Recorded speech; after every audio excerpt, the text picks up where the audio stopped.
so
baik, sebelumnya Assalamualaikum warahmatullahi wabarakatuh.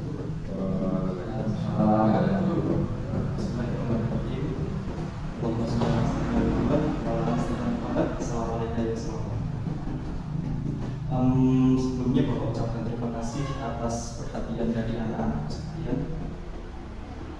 Sebelumnya Bapak minta maaf karena memang ini pertama kali Bapak mengajar di kelas apa ya? Kelas A SMA mana? SMA Pacitan. SMA Pacitan. Oke.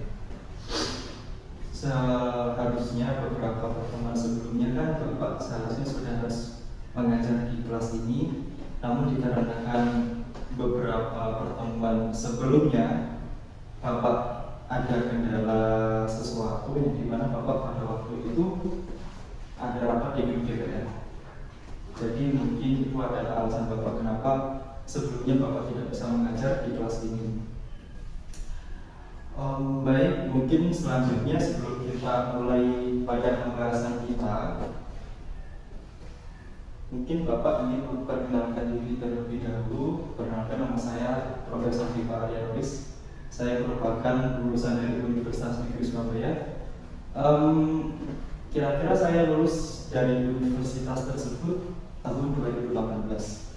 Nah, kemudian setelah saya lulus, saya melanjutkan karir sebagai guru di salah satu sekolah swasta yang ada di Surabaya selama 3 tahun.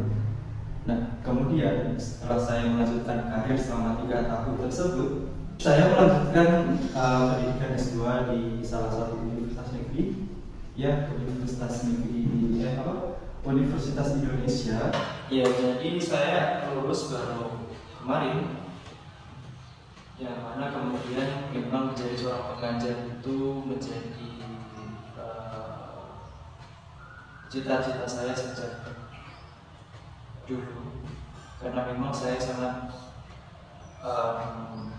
termotivasi oleh salah satu guru saya, di mana guru saya menjelaskan satu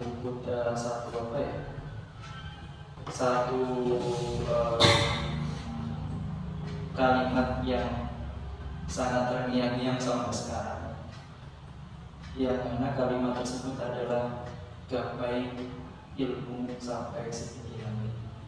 Dan saya sangat termotivasi dengan kalimat itu, sehingga saya sekarang masih bisa belajar di sini, bisa berinteraksi dengan kalian, dan menjadi satu kebanggaan bagi saya bisa diberikan amanah untuk menjadi wali kelas di kelas 11 MIPA 3 di sekolah SMA Negeri 1 Pacitan ini.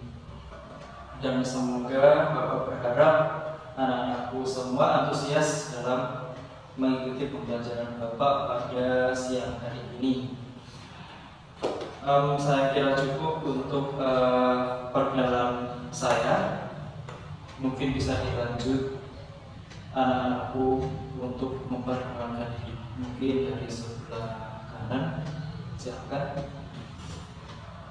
Saya Asyaf, Pak. Saya berasal dari Pacitan sendiri. Oh, ya. Dan alasan kenapa memilih jurusan IPA, mungkin ada satu ketertarikan bahwa Mas Asep ini tertarik dengan bidang ini. Mungkin bagaimana? Gurunya cantik-cantik, Pak. Gurunya cantik-cantik. Contohnya siapa? Musri, Pak. Oh ya, Musri itu memang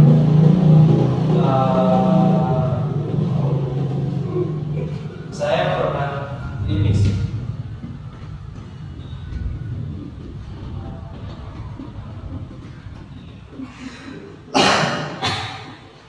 Oke, lanjutkan. Oke, mungkin dilanjut yang sebelah. Nama saya Agung, asalnya dari Bojonegoro, tapi saya merantau ke Pacitan. Oh, alasan kenapa kok merantau ke sini, kenapa? Karena ikut orang tua Bapak. Ikut orang tua. Mungkin bisa dilanjut. Nama saya Renal, Pak. Renal. Oke, Mas Renal dari mana? Jenggiri Wiki. Itu Teknik banget ini, Pak. Bisa. Oke, baik. Mungkin perkenalan cukup dan kita mulai pembahasan kita pada siang hari ini. Poin yang akan kita bahas itu akan sangat menarik, dan tentunya yang akan kita pelajari itu adalah mengenai sejarah.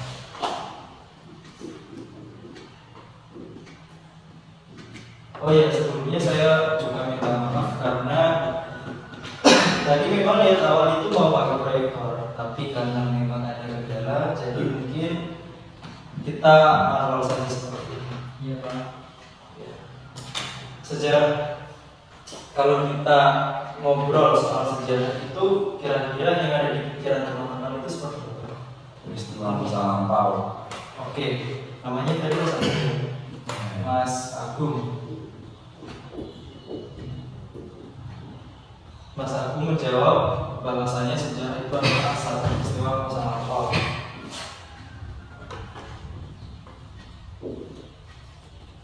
Kemudian Mas Reynal,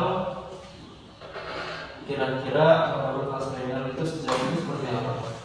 Itu peristiwa masa lalu, Pak, yang mengandung unsur kontroversial. Menarik, karena memang yang akan kita bahas nantinya adalah mengacu pada salah satu tokoh reformasi. Oh, mohon maaf saya ulangi, salah satu tokoh revolusi yang dimana tokoh tersebut sangat menarik. Kontroversial. Saya punya sesuatu yang mengandung kontroversial gitu ya.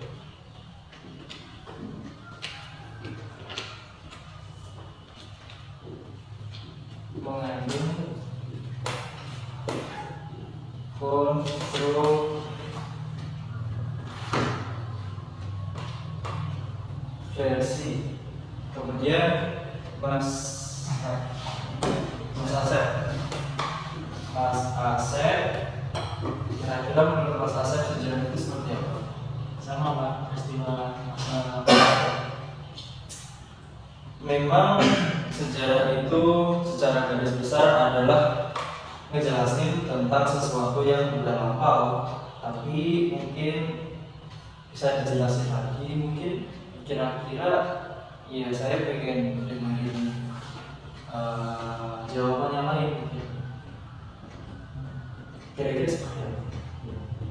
suatu peristiwa yang sudah terjadi yang nggak bisa diulang lagi. Oke, berarti sesuatu yang tidak bisa diubah. Iya Pak.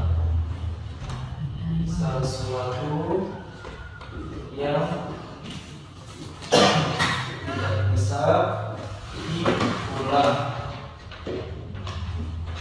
Memang secara keseluruhan, secara garis besar ini itu benar, tapi mungkin bisa dilengkapi. Kira-kira sejarah itu adalah sejarah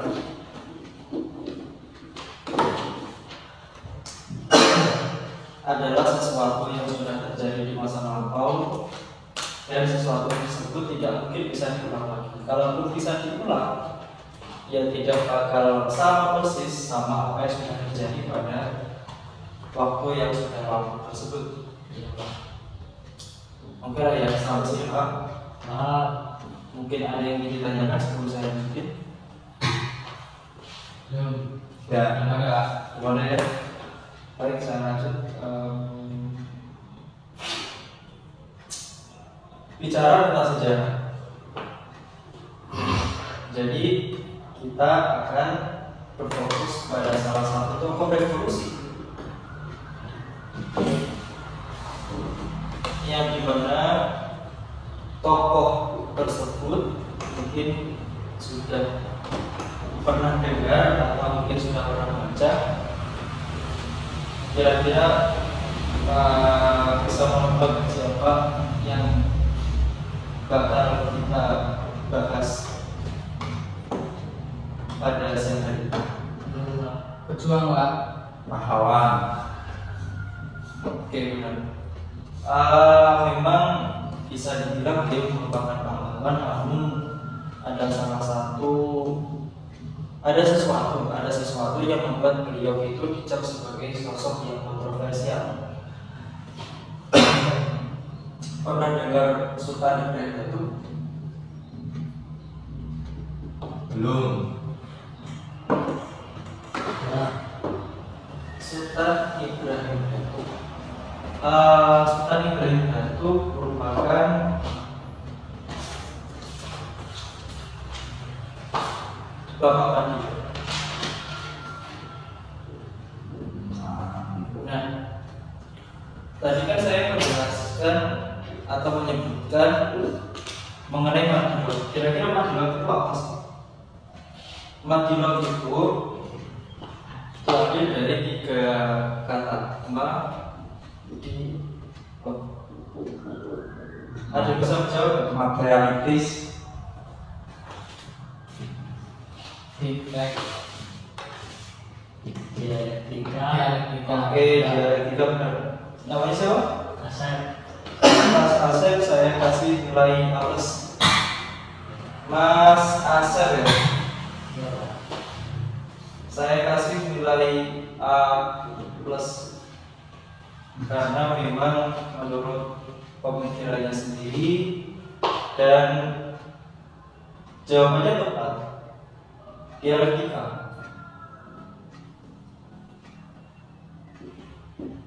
Kemudian masih tersisa 2. Kira-kira apa? Jawabnya logika. Oke, logika. Benar sekali.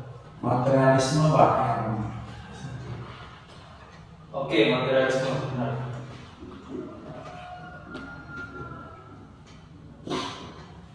Jadi Mandela merupakan singkatan dari materialisme, dialektika sama logika. Secara keseluruhan, kita kembali ke poin inti pembahasan kita adalah kita akan berfokus kepada Sultan Ibrahim Datuk ini. Dan Sultan Ibrahim Datuk ini populer disebut atau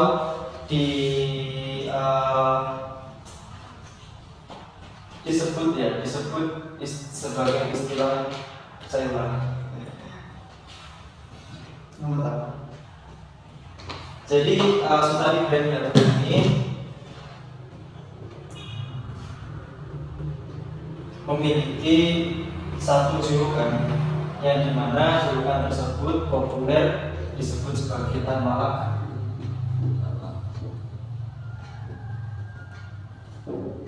Oke.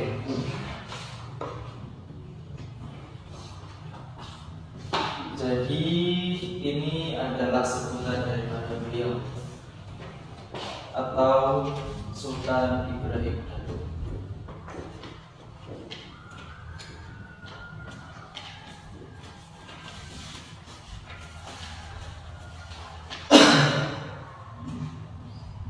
Jadi beliau ini adalah satu tokoh legendaris yang dimana beliau ini memperjuangkan bangsa Indonesia menjadi satu negara merdeka dari imperialisme asing. Kemudian beliau juga dikenal sebagai pendiri Partai Golkar, pendiri Partai Golkar. Kemudian beliau juga sosok aktivis diri, filosof diri lah. Beliau juga sebagai filosof diri.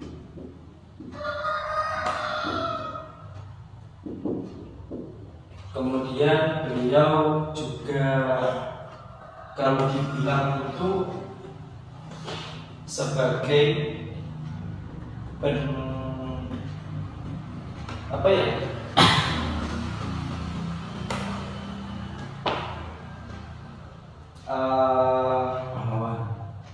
Oh iya, benar. Bisa disebut sebagai pahlawan nasional. Pahlawan nasional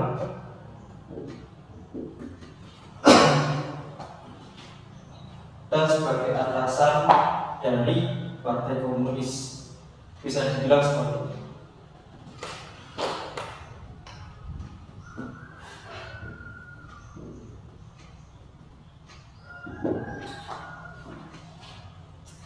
Oleh karena itu, banyak tokoh yang beranggapan bahwasanya tokoh ini atau Tan Malaka tersebut dianggap sebagai salah satu tokoh yang kontroversial karena ada istilah ini. Di sisi lain, Tan Malaka juga memperjuangkan Indonesia menjadi negara yang terbebas dari imperialisme asing. Namun di sisi lain beliau juga memihak kiri. Jadi itu yang membuat salah satu yang membuat kenapa perjalanan beliau itu dianggap sebagai perjalanan yang penuh kontroversi. Paham sampai sini?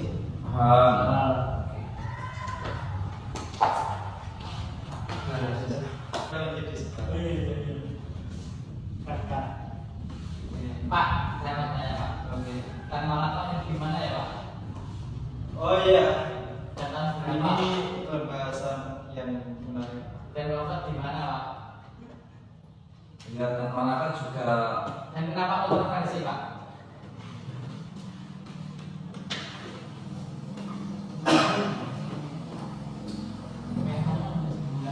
Pembahasan adalah mengenai biografi, yang dimana nantinya kita akan mengetahui kira-kira tokoh tersebut lahir di mana, kemudian pada tahun berapa, dan lain sebagainya. Pokoknya poinnya ini adalah yang pertama yang akan dibahas beberapa waktu ke depan adalah tentang biografi dan perjalanan singkat beliau. Iya Pak.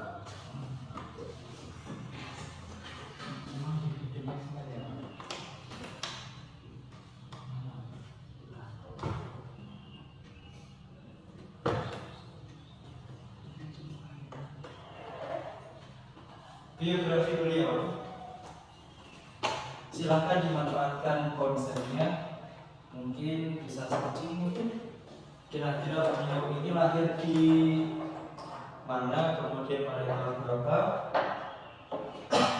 Nama asli sudah saya sebutkan tadi pada Beliau lahir tanggal 2 Juni Pak 1897. Oke. Nama dari nama dulu ya.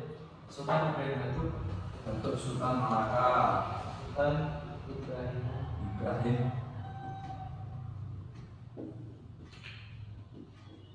Kemudian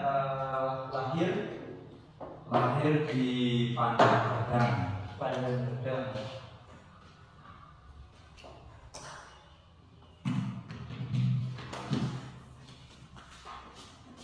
Pada tahun 2 Juni 1897.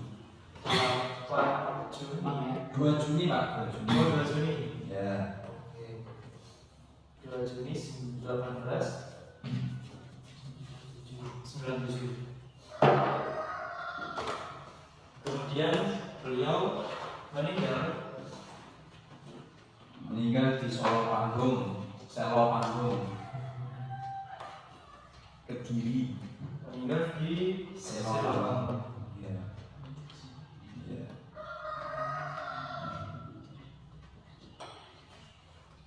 Tadi mau jawab, namanya Mas siapa? Mas Agung. Mas Agung. Oke. Mas Agung saya kasih nilai A-.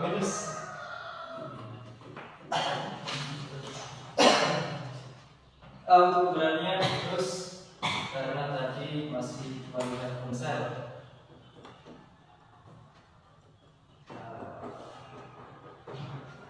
Oke.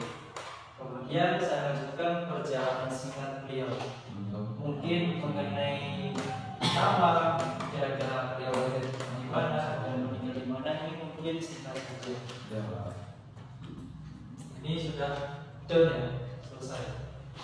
Kemudian perjalanan singkat beliau.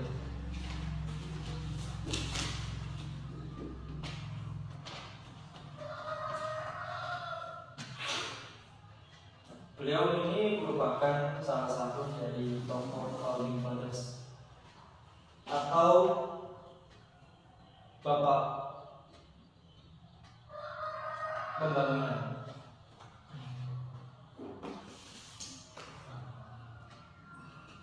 Saya ulangi, bapak revolusi. Bapak pembangunan. Merupakan salah satu dari tokoh revolusi. Bisa disebutin nggak? Tokoh revolusi itu siapa aja? Pangeran Diponegoro. Ada 10. Ada 10 ya? Ya, ada 10 Pak. Kalau Iya, nggak salah. Saya Pak. Adnan. Saya Pak. Yasin. Siapa Yani? Oke. Satu Mas. Ahmad. Ini di Panjaitan. Satu. D.I. Panjaitan. Kolonel Sugiono. Kapten Tendian. Kapten Tendian. Kolonel Sugiono Pak. Bisa ditulis nggak salah satu? Tulisannya Yang nomor 1.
Saya Silakan Mas Agung. Jadi ini merupakan tokoh revolusi. Namun yang kita bahas tadi kan bukan salah satu dari tokoh ini, tapi tadi tentang Malaka itu sendiri. Dan oh ya, saya ingin ini dijadikan tugas rumah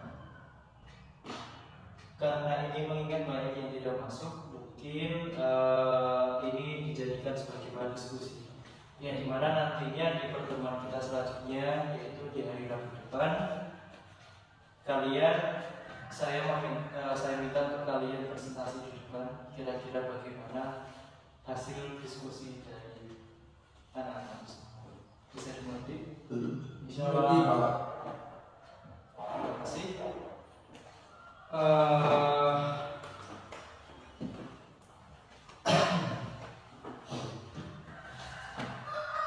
Ini kan mungkin pertama kalinya anak-anakku bertemu dengan Bapak ya. Kira-kira kesan kalian bertemu Bapak itu seperti apa sih? Senang sekali Pak. Bapak lucu. Ini teman saya Pak. Seperti itu ya? Iya. Terima kasih. Saya merasa kalian ini sangat antusias. Iya, Pak. Ketika mengikuti kelas saya pada siang hari ini. Dan tentu ini menjadi satu kebanggaan. Saya juga merasa bahagia, senang ketika ya first impression saya ketemu sama kalian.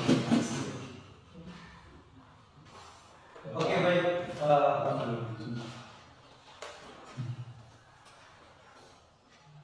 Saya lanjutkan. Memang belajar sejarah itu Susah. gampang-gampang susah, kadang suka bosenin karena tiap hari ketika belajar sejarah itu hanya sekedar mendengarkan satu cerita, dan mungkin itu membuat teman-teman menjadi bosan. Mungkin kalau kita SPT bentar bisa nggak? Bapak. SPT Bisa. saya. Ya. Jadi kata kuncinya ini adalah fokus pada pertanyaan. Iya Pak. Bisa? Bisa. Sama Pak. Ini bukanlah sebenarnya ini bukan sebuah pertanyaan, tapi hanya sebuah kata kunci. Kira-kira kalau misalnya saya bilang seperti ini, kira-kira jawaban kalian itu gimana? Di atas langit masih ada? Burung. Langit. Salah. Di atas langit masih ada? Allah subhanahu wa ta'ala. Di atas langit masih ada?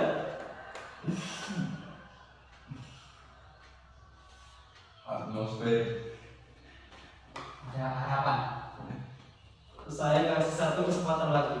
Kata kuncinya perhatikan apa yang saya bilang.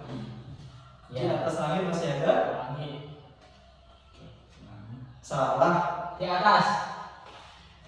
Nyerah. Ya. Di atas langit masih ada tanah. Di atas langit masih ada. Jawabnya masih. Iya kan? Di atas langit masih ada. Iya. Oke. Iya. Ada Allah. Di atas langit masih ada. Iya masih. Masih. Masih Pak. Benar. Jawabnya masih.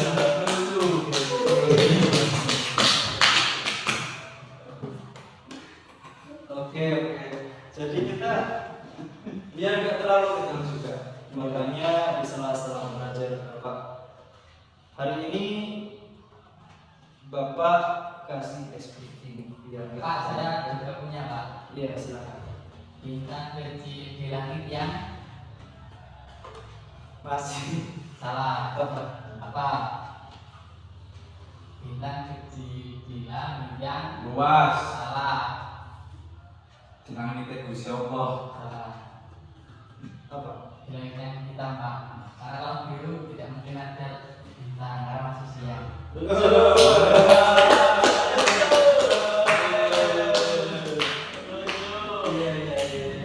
Aku punya gambaran Pak, Bapak. Ya, aku punya gambaran buat Bapak. Oke, boleh. Apa?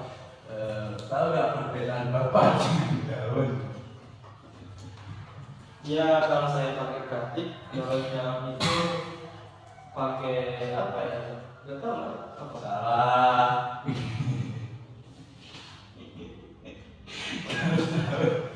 Itu jatuhnya ke tanah, kalau Bapak itu kepelukan Tuhan. Lucu.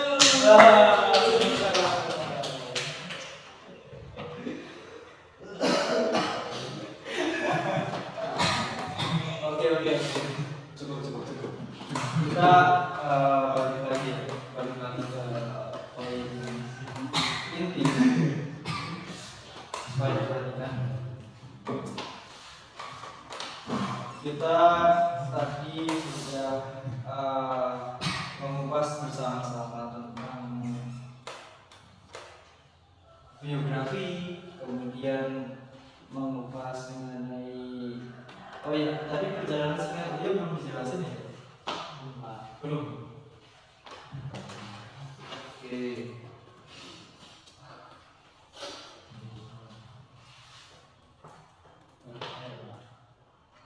Pak. Ya. Oh, tadi buat PR ya? Oh iya, tadi Bapak meminta kami untuk berdiskusi. Iya Pak.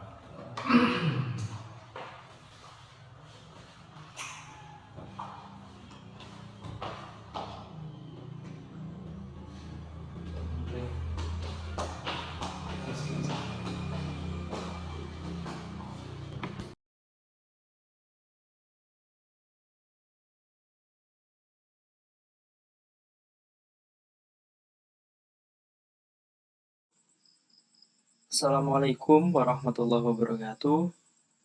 Perkenalkan, nama saya Diva Arianoris. Saya merupakan salah satu mahasiswa dari jurusan S1 Pendidikan Sejarah Fakultas Ilmu Sosial dan Hukum. Di mana pada kesempatan video ini saya akan memberikan satu video praktik micro teaching dengan mengusung tema revolusi yang berfokus pada salah satu tokoh revolusi, yaitu Tan Malaka atau Sultan Ibrahim Datuk. Namun sebelum kita masuk ke videonya, mungkin saya akan menjelaskan terlebih dahulu mengenai apa sih yang dimaksud dengan micro teaching. Kemudian kira-kira apa aja sih tujuan dari micro teaching tersebut? Kemudian tahapan micro teaching itu seperti apa? Nah, nanti akan saya sampaikan di video ini.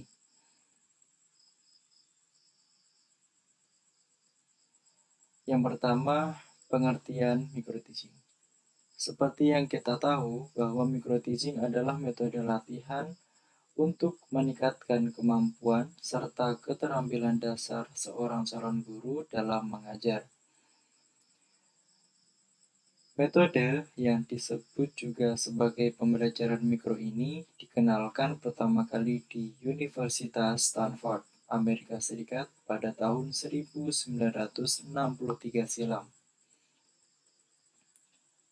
Sasaran micro teaching adalah membentuk calon pendidik berkualitas yang dimana harus mampu menguasai 4 kompetensi dasar, yaitu kompetensi pedagogik, kemudian kompetensi profesional, kemudian kompetensi kepribadian, dan kompetensi sosial. Cara mengajar micro teaching sama dengan mengajar di sekolah seperti pada umumnya. Mengapa disebut pembelajaran mikro? Karena pembelajarannya dilakukan dalam waktu dan jumlah siswa yang cukup terbatas. Kegiatan ini dilakukan beberapa orang saja dalam satu kelas. Dengan adanya pembelajaran mikro ini, diharapkan para calon guru lebih siap dalam menghadapi pembelajaran sesungguhnya di sekolah. Lalu apa perbedaan micro-teaching dan per-teaching? Perbedaannya, micro-teaching dilakukan di dalam kelas dengan siswa yang cukup terbatas, sementara per-teaching dilakukan bersama rekan sesama calon guru di tempat yang telah disepakati.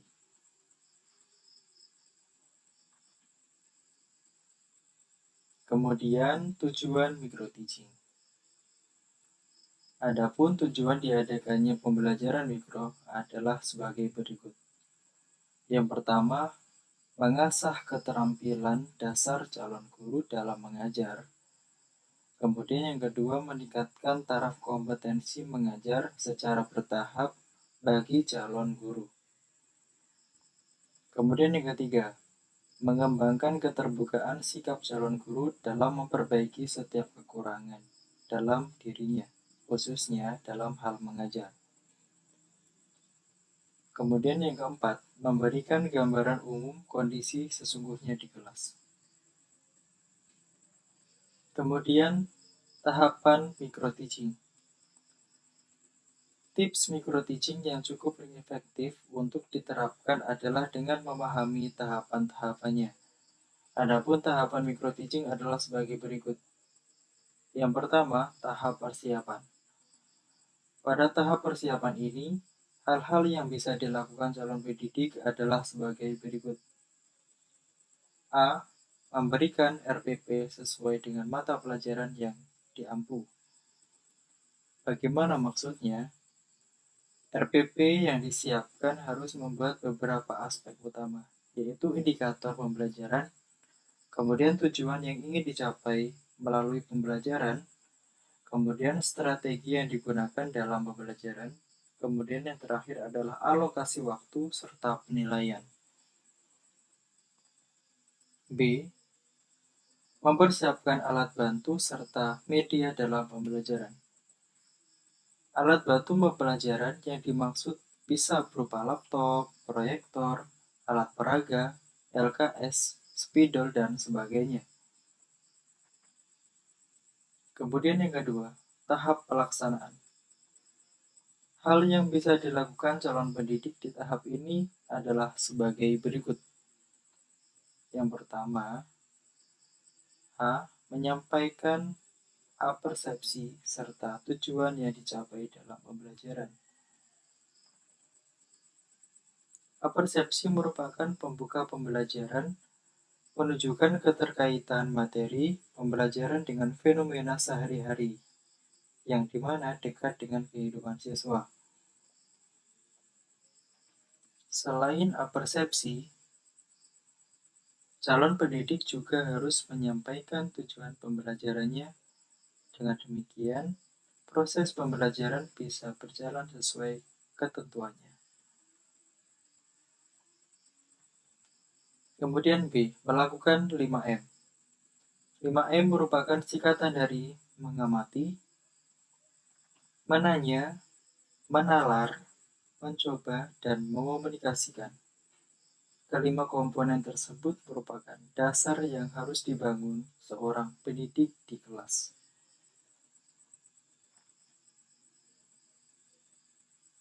Kemudian C, bahasa yang komunikatif. Agar siswa semakin tertarik mengikuti pembelajaran, seorang pendidik harus bisa menggunakan bahasa komunikatif.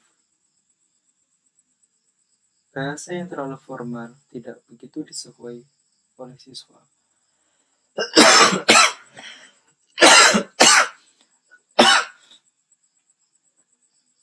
Kemudian D, menguasai dan mampu mengembangkan materi pembelajaran. Meskipun masih dalam ranah pembelajaran mikro, seorang calon pendidik sudah harus menguasai materi pembelajaran dengan baik. Selain menguasai, calon pendidik juga diharapkan bisa mengembangkan materi tersebut sesuai kondisi siswa di kelasnya. Kemudian E, mengelola kelas dengan baik. Pengelolaan kelas merupakan salah satu kunci keberhasilan proses pembelajaran. Jika kelas bisa dikelola dengan baik, siswa bisa lebih mudah diarahkan. Salah satu cara untuk mengelola kelas dengan baik adalah dengan membuat suasana kelas menjadi menyenangkan.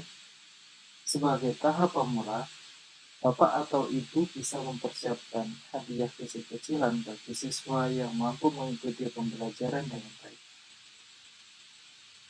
Kemudian F atau yang terakhir adalah tahap penutup. Pada tahap penutup, calon pendidik bisa melakukan penilaian beserta evaluasi terhadap pembelajaran yang telah dilakukan. Evaluasi tersebut dijadikan bahan perbaikan untuk pembelajaran sesungguhnya di kelas.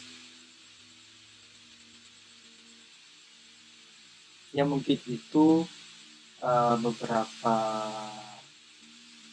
sesuatu yang bisa saya sampaikan.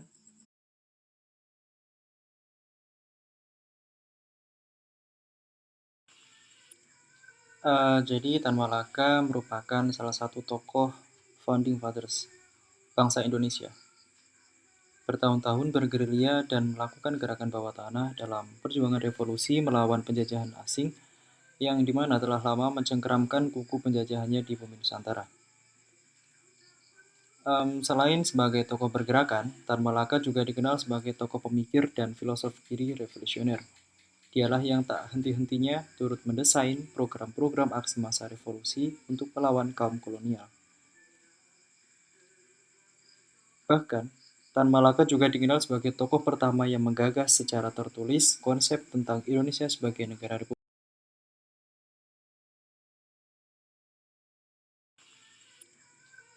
Jadi Tan Malaka merupakan salah satu tokoh founding fathers bangsa Indonesia. Bertahun-tahun bergerilya dan melakukan gerakan bawah tanah dalam perjuangan revolusi melawan penjajahan asing yang dimana telah lama mencengkeramkan kuku penjajahannya di bumi Nusantara. Selain sebagai tokoh bergerakan, Tan Malaka juga dikenal sebagai tokoh pemikir dan filosof kiri revolusioner.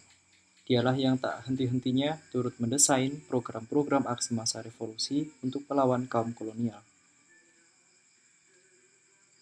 Bahkan, Tan Malaka juga dikenal sebagai tokoh pertama yang menggagas secara tertulis konsep tentang Indonesia sebagai negara republik. Jauh lebih dahulu dibandingkan dengan Muhammad Hatta yang dimana telah menulis Indonesia Vrij atau Indonesia Merdeka sebagai pledoi di depan pengadilan Belanda di Den Haag pada tahun 1928.